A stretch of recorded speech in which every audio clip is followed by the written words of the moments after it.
ආයිබෝවන් සුබ දවසක් වේවා සාදරයෙන් පිළිගන්නවා අදත් සිංහල එක්ස්ප්ලෝරර් YouTube නාලිකාවත් එක්ක එකතු වෙලා ඉන්නේ යාළුවෝ සියලු දෙනාම.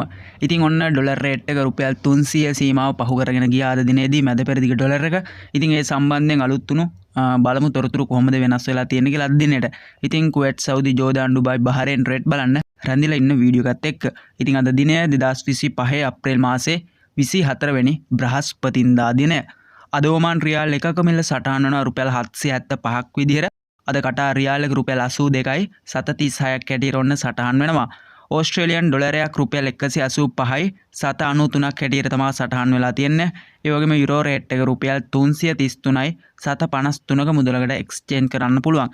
අද ඇමරිකන් ඩොලර් එකේ ගැනුම් මිල සටහන් වෙනවා රුපියල් 295යි 750ක් විදියට. ඒ වගේම මැද පෙරදිග ඩොලර් එක ඔන්න අද රුපියල් 301යි 725ක රේට් එකක් විදියට වැඩි වෙලා තියෙනවා. ඩුබායි ඩිරාම් එක රුපියල් 82යි 710ක් වෙනවා. සෞදි රියාල් එක රුපියල් 80යි 728ක මුදලකට එක්ස්චේන්ජ් කරගන්න පුළුවන්. බහරේන් දිනාර් එක වුණා නම් රුපියල් 795යි 714කට වලට එවන්න පුළුවන්.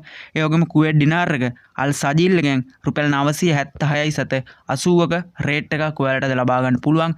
අල් මුල්ලා අල් නාදා එක්ස්චේන්ජ් වලින් එවනවා නම් රුපියල් 960ක වගේ රේට් එකකුත් ඔයාලට ලබා ගන්න පුළුවන්. අද ජෝර්ඩාන් දිනාර් එක රුපියල් 424යි 756යි. ඒ වගේම මැලේසියන් රින්ගිට් එකක් රුපියල් 67යි 720ක් හැටියට සටහන් වෙනවා.